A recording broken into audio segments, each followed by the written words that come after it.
রহমতুল্লাহি ওয়া বারাকাতুহু। আমি কিন্তু বর্তমানে আমাদের একটা প্রজেক্টে দাঁড়িয়ে রয়েছি, যেখানে কিন্তু স্মার্ট পদ্ধতিতে মালচিং পদ্ধতিতে কিন্তু সবজি চাষ করা হবে, যা কিন্তু আমাদের এই অত্র এলাকার মধ্যে কোথাও নাই।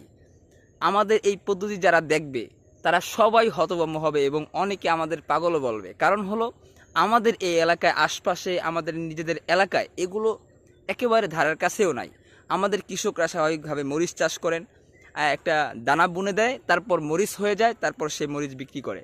কিন্তু আমরা সম্পূর্ণ ভিন্ন ধর্মীভাবে আমাদের সবজিগুলো চাষ করতেছি। দেখেন, আমাদের মালচিং পদ্ধতিতে বেড তৈরি করে তারপরে আমরা মালচিং দিব, তারপরে আমরা আমাদের চারাগুলো রোপণ করব। কিন্তু এই চারা রোপণ করার আগে সার ব্যবহার করতে হয়, জৈব সার ব্যবহার করতে হয়, বিভিন্ন কীটনাশক দিতে হয়, তারপর এই আপনার মরিচগুলো গাছে ধরবে।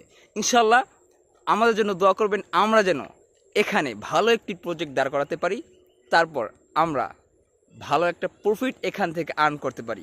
ভালো থাকবেন। আসসালামু আলাইকুম ওয়া রাহমাতুল্লাহি ওয়া বারাকাতুহু।